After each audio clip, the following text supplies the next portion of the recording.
There's a key question about spirituality, which is, should we make an effort or not make an effort? There's different schools of thought around it. Some of them say that whatever effort you do is coming from your ego and therefore it isn't really valid or helpful. And other schools propose the bottom-up approach of really working hard on your mind and your body to attain liberation, or whatever you want to call it.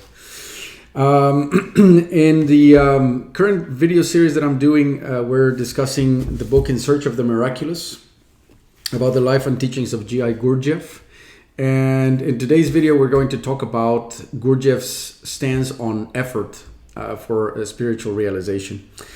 Before I dive into the content, if you like the channel, please press the subscribe button and press the like button for this video, because it's super motivating and it's really cool to see more people coming on board.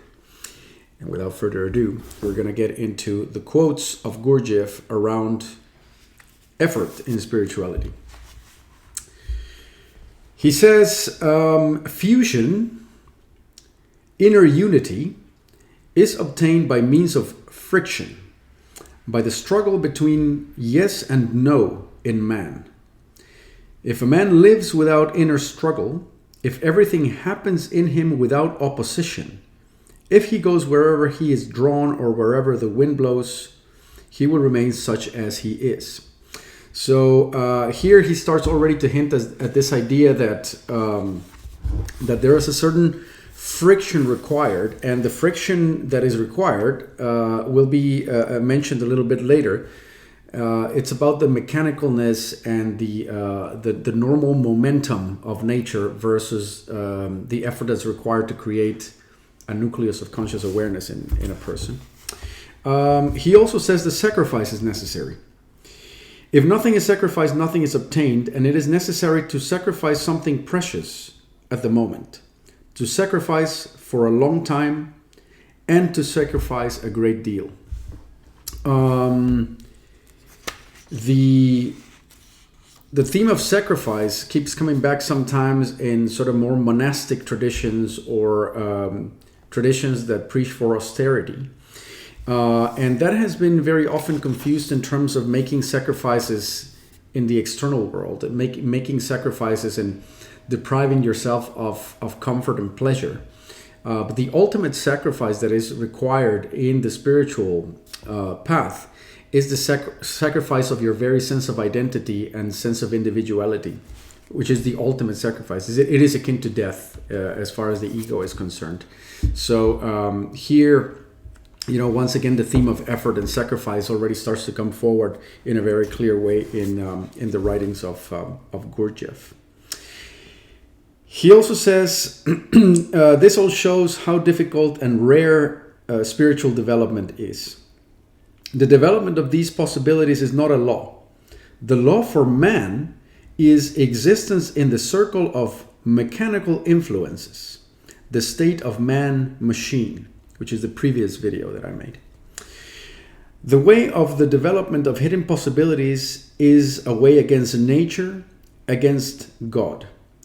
The ways are narrow and straight, but at the same time, only by them can anything be attained. The ways are opposed to everyday life, based on other principles and subject to other laws. So, again, what is being proposed here is that effort is required in spiritual development, because without that, the default is this mechanical, reactive patterns that simply keep playing themselves out. And he also mentions that the ways are narrow and straight, meaning that you have to develop your turn of mind in a very specific way for spiritual development to actually take place. It's not just any effort, and it is narrow and straight, meaning you have to be incredibly watchful and incredibly dedicated for this development to actually take place. He also said something. You start to get a gist for it. He says, it requires tremendous effort and endurance, right? So yeah, so it all starts to hint towards that idea of a lot of effort. I don't know why the hell I bookmarked this part here. Yeah, I think it's about inertia. So he says, well, the inertia of habitual psychological life, right? So, I remember now. So the inertia of your psychological life and your physical makeup and the environment you're in, it carries you. And he says that a man may feel desire and initiative. This is very painful and profound. But all his initiative may be absorbed in overcoming the habitual inertia of life. Right? So, again, effort. Here's probably the most simple and direct quote about this. He says, the destruction of buffers, and Gurdjeff calls buffers all the coping mechanisms that we have against being directly in touch with life. The destruction of buffers in itself requires very long work, and a man must agree to this work, realizing that the result of this work will be every possible discomfort and suffering from the awakening of his conscience. And why is this? The reason is because we create buffers all around us, and I'll probably do a separate video on buffers because it's worth really discussing in detail, but we create modes of action and thought that keep life at bay, as opposed to allowing us to feel life directly. And the destruction of these buffers will put us directly in touch with a lot of pain that we carry in the system. Here's another interesting one. You must understand that ordinary efforts do not count. Only super efforts count. And so it is always and in everything. It is better to die making efforts to awaken than to live asleep. So super efforts are seen by Gurdjeff as really going against the grain of your very nature to overcome it, to master yourself. So just regular, getting up early in the morning and, doing, being disciplined and these kind of things, that's a good start. But super efforts are those instances in which every fiber of your being is pulling you towards a certain reaction, a certain default reaction, and you simply sit and observe, and potentially take a different action afterwards, potentially not, right? But that is secondary. So the super effort is in this ability to hijack your reactive patterns. All the mechanical forces of life fight against the formation of this conscious nucleus in humanity, in just the same way as all mechanical habits, tastes, and weaknesses fight against conscious self-remembering in man.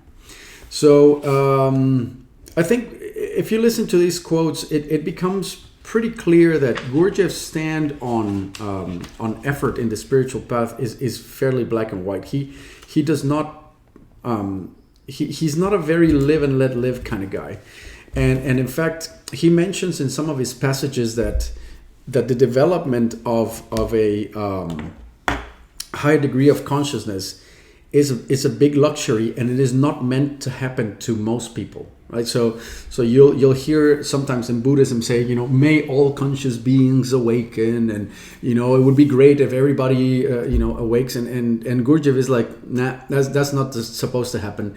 The great majority of people are meat for the grinder, and there's a very few who have the luck to be exposed to these ideas, the inbuilt intelligence and patience to follow through with them, the tenacity to keep going even when all these discomforts and emotional pain needs to be digested. So it's quite rare. Apparently, it's quite rare for people to really follow the spiritual path and make actual progress in it. One of the reasons that I make this video is because our access to information makes a very big difference in that matter. But even people who are exposed to these, there's friends of mine who are exposed to this content, who would not spend a minute following any of these teachings and any of these efforts, right? So so that's with regards to effort and Gurdjeff. And so his take on the spiritual endeavor is one that takes enormous amount of effort, because you are fighting against the mechanicalness of nature, right? The inbuilt mechanics that keep you relatively safe but completely stuck and completely asleep, as we explained also in video number 1 of the Gurdjeff clips. So that is it for today, and I'll be back with more. Cheers.